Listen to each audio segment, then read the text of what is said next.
They told you Anubis was a solitary god, a lone, silent figure with the head of a jackal, a solemn guide who meets the soul at the threshold of the underworld.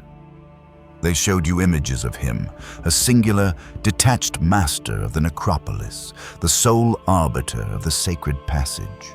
But that is a lie of omission, a story deliberately stripped of its most terrifying, powerful, and profound truth. Anubis does not walk alone. He travels with a pack. He is the alpha of a silent, spectral cohort, a council of unseen beings that are the true guardians of the veil, the true weighers of the soul. They are not gods. They are not demons. They are the jackal spirits, the ancient intelligence of the desert night, the keepers of the primal law that predates all gods and all religions. And they have a secret pact with the god of the dead. This is the forbidden legend of the Council of Hyenas, a name mistranslated by fear, for they were not hyenas, but the elder spirits of the Jackal clan. A story that was not carved on the grand temple walls for the masses, but whispered in the deepest chambers of the funerary priests. They suppressed this truth because it reveals that the judgment of your soul is not a civilized, orderly affair conducted by a single god. It is a primal, instinctual, and terrifyingly honest process, overseen by a council of ancient, wild spirits who cannot be deceived, cannot be bribed, and cannot be reasoned with. They do not listen to your prayers. They smell your truth. And understanding them is the key to understanding the raw, untamed nature of your own soul's journey. To understand the pact, you must first understand the true nature of the jackal. The system has taught you to see the jackal as a lowly scavenger, a cowardly creature of the night. This is a deliberate act of spiritual slander. The ancient Egyptians, a people who lived in intimate communion with the forces of nature, saw something else entirely. They saw a master of the thresholds. The jackal is a creature of the dusk and the dawn, the liminal spaces between light and dark. It thrives on the edges, in the deserts that separate the fertile valley from the chaotic wilderness. It has the uncanny ability to find what is hidden, to uncover what has been buried.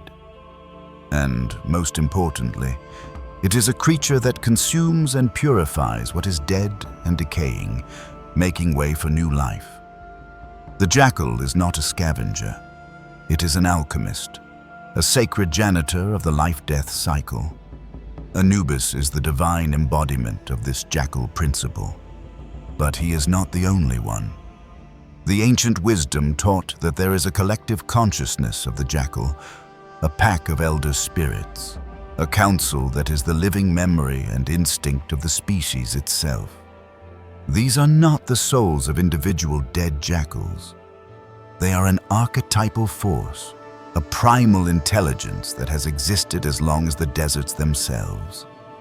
And Anubis is their king, their alpha, the one who can speak their silent language and command their loyalty. The pact was made at the dawn of time. Anubis, as the divine principle of the sacred passage, was tasked with guiding the souls of the dead. But he knew that the refined senses of a god were not enough to perceive the deepest, most hidden truths of a human heart. The human soul, in its journey through life, learns to lie, to itself, to others, to the gods.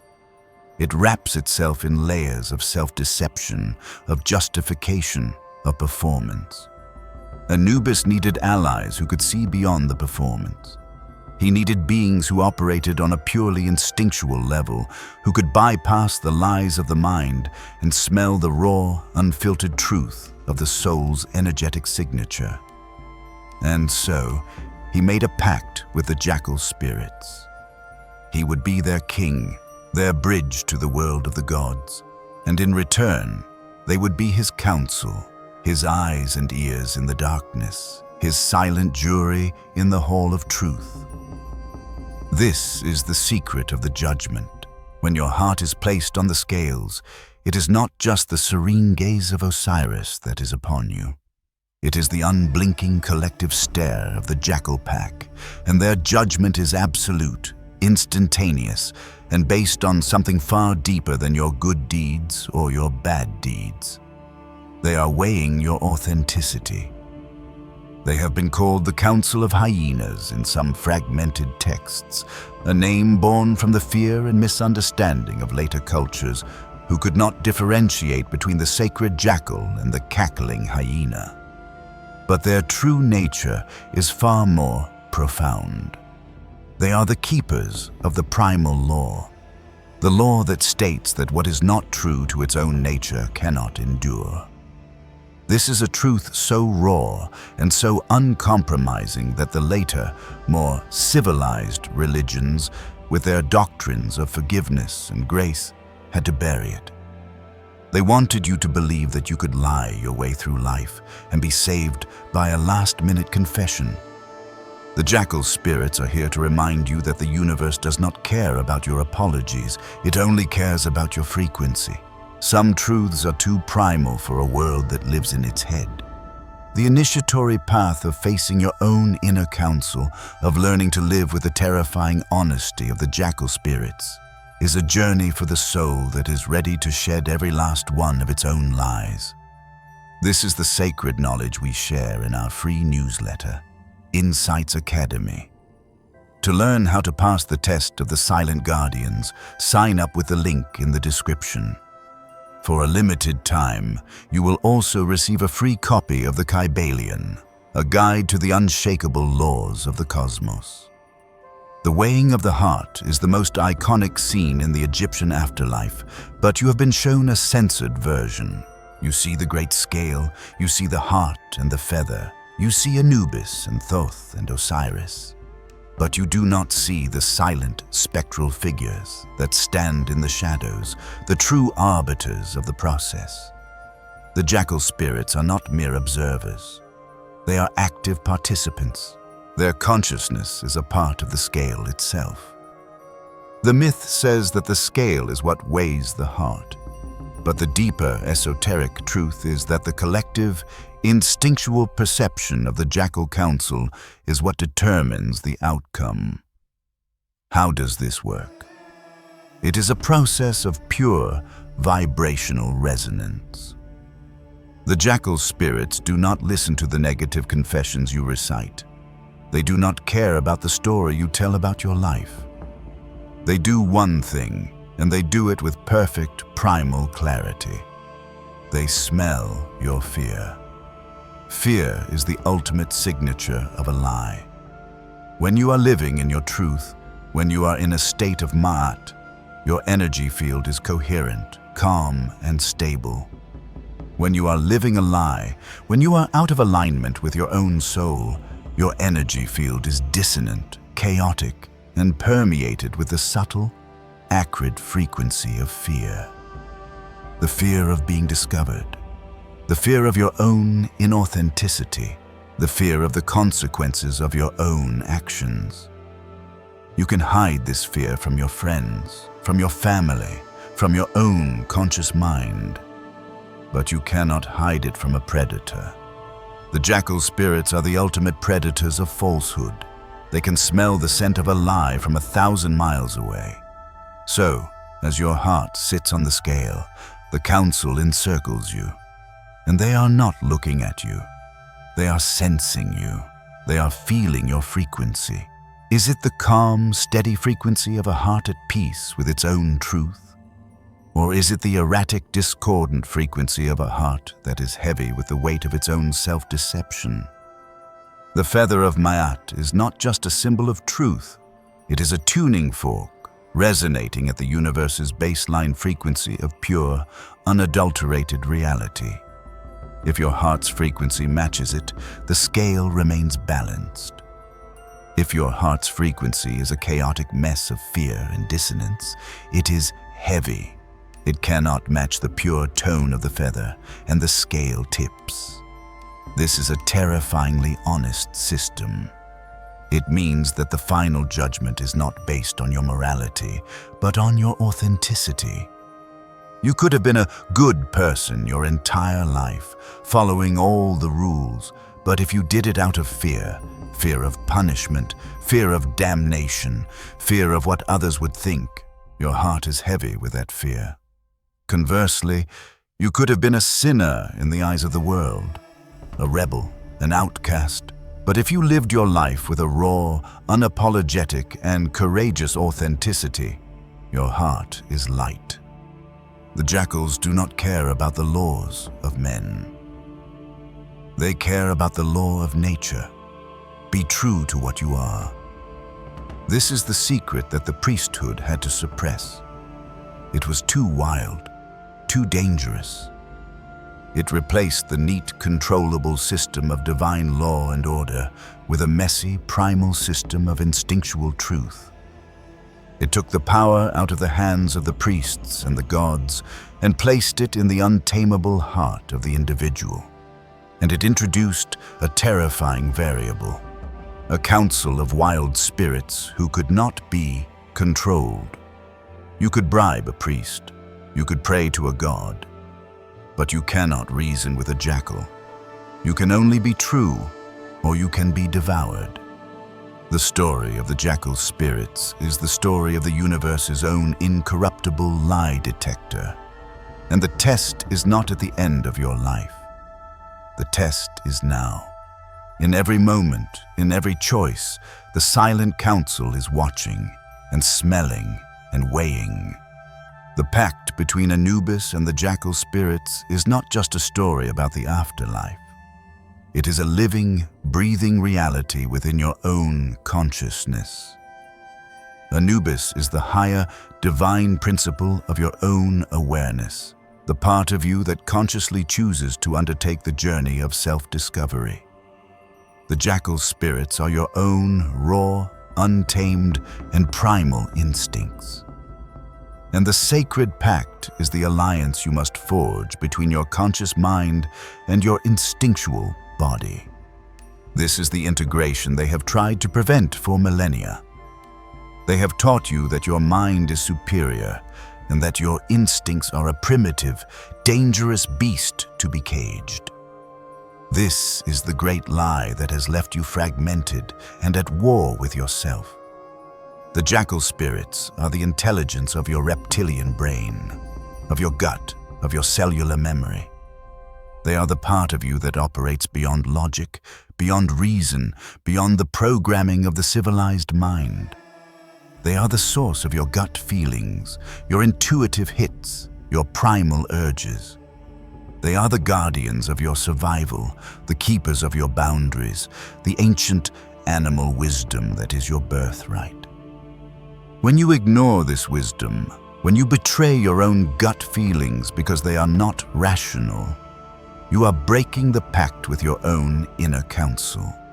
You are telling your most powerful allies that you do not trust them, and a king who does not have the loyalty of his pack is a king who will not rule for long. The journey into the underworld of your own psyche, the great work of shadow integration, is the process of consciously descending to meet with this council. It is the journey of learning to listen to the silent, pre-verbal language of your own body. What does your fear really feel like? What does your anger really want? What does your desire really yearn for? The jackal spirits do not speak in words. They speak in sensations, in images, in raw, unfiltered feelings. To learn their language is to become a master of your own inner wilderness. And this is a dangerous journey, because the jackal spirits are not your pets. They are wild. They are the keepers of your repressed rage, your buried trauma, your primal grief. If you approach them with arrogance, with the intention of conquering your shadow, they will turn on you. They will devour you. This is the meaning of the dark night of the soul, when a person is overwhelmed by their own unconscious material. They have ventured into the desert without the respect of the pack. But if you approach them with humility, with courage, and with a sincere desire to understand, they will become your most powerful guides. They will show you where your deepest wounds are buried.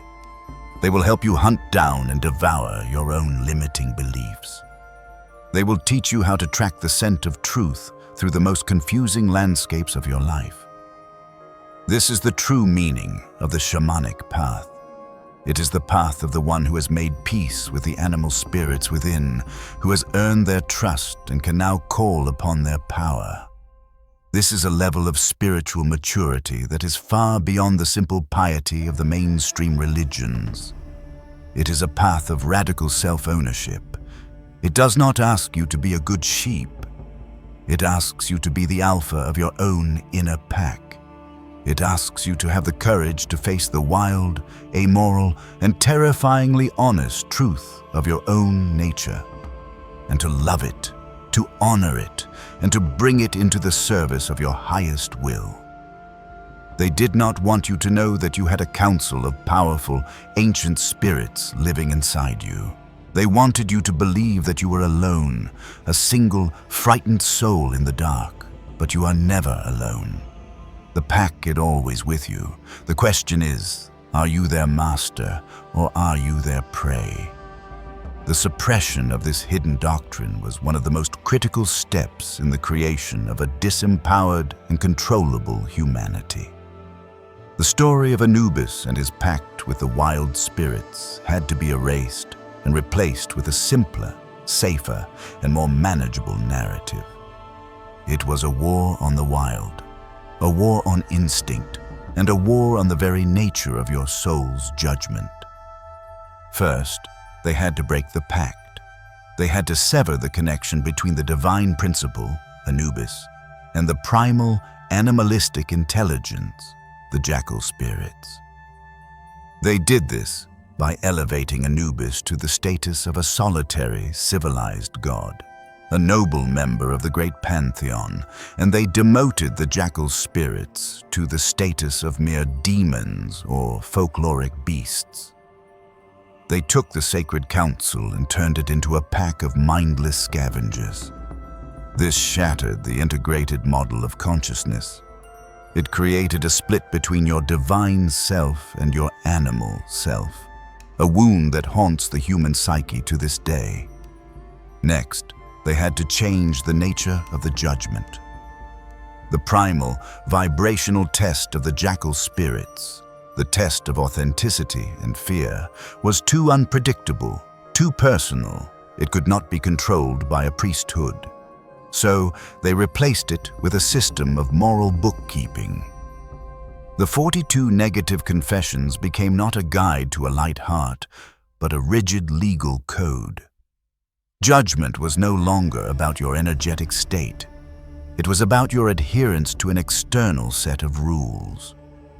The power shifted from the inner state of the individual to the outer authority of the priest who interpreted the rules. Your salvation was no longer in your own hands. It was in theirs. And they had to change the nature of the judge.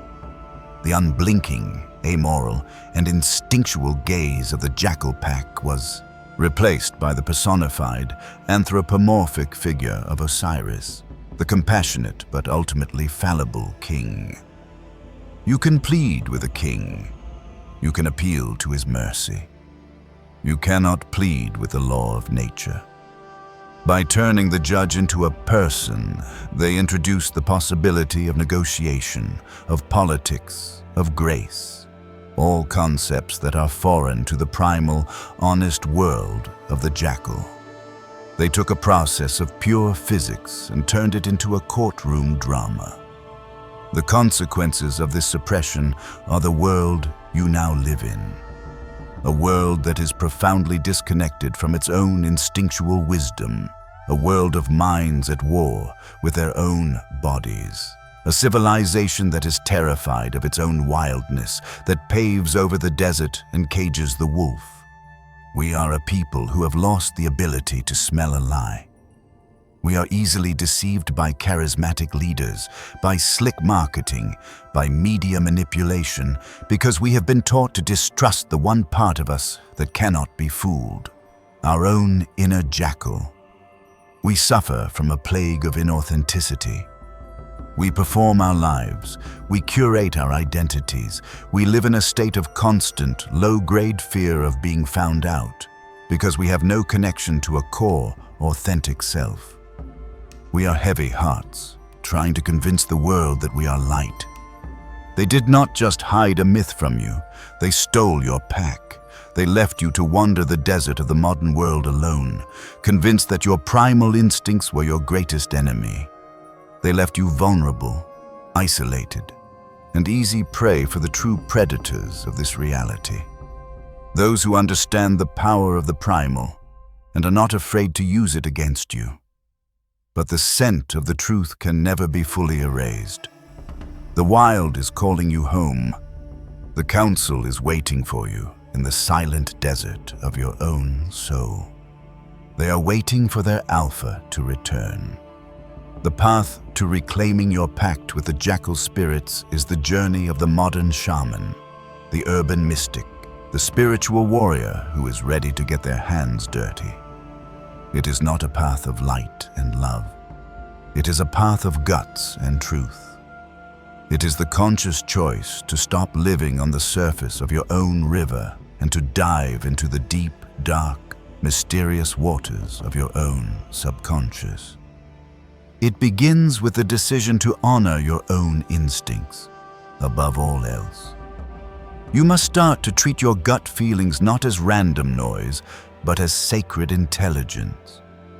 When your body screams no, you listen. When an inner alarm bell rings, you pay attention.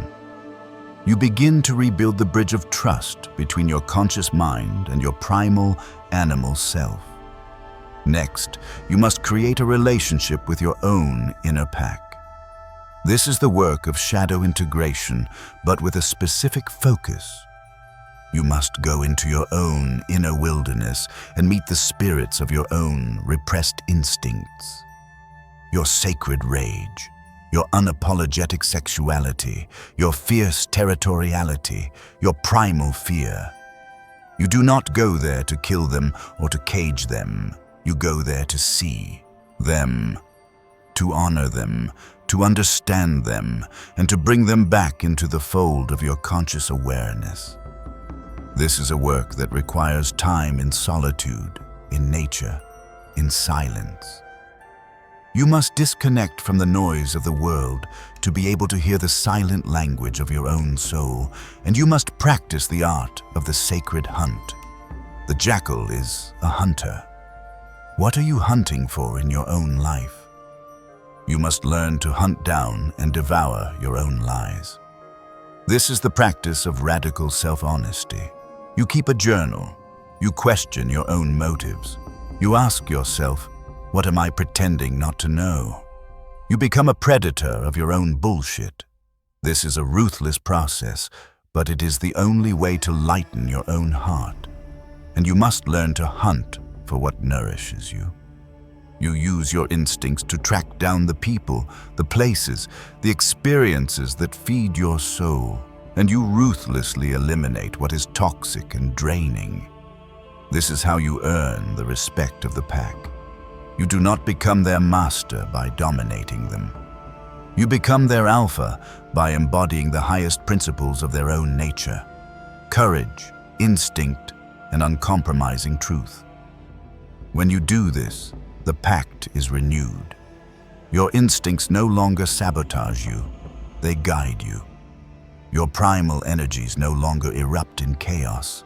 They become a source of immense, focused power.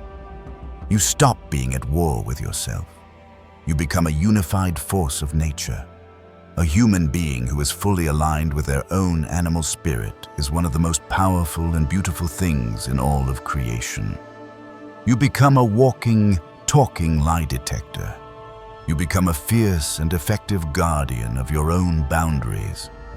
And you develop a quiet, unshakable confidence that is not based on your achievements or your appearance, but on the deep cellular, knowing that you are in alliance with the most ancient and powerful forces of life itself. The deepest initiations into this path are not for the merely curious. They are for the soul who is ready to face the monster within and discover that it was a god all along. If you are that soul, our newsletter, Insights Academy, is where we share the map of the inner wilderness. The link is in the description. The jackals are howling in the desert of your heart. They are not howling for your death. They are howling for your return. They are calling their king home. If this video resonated with you, let us know by commenting. I understood it.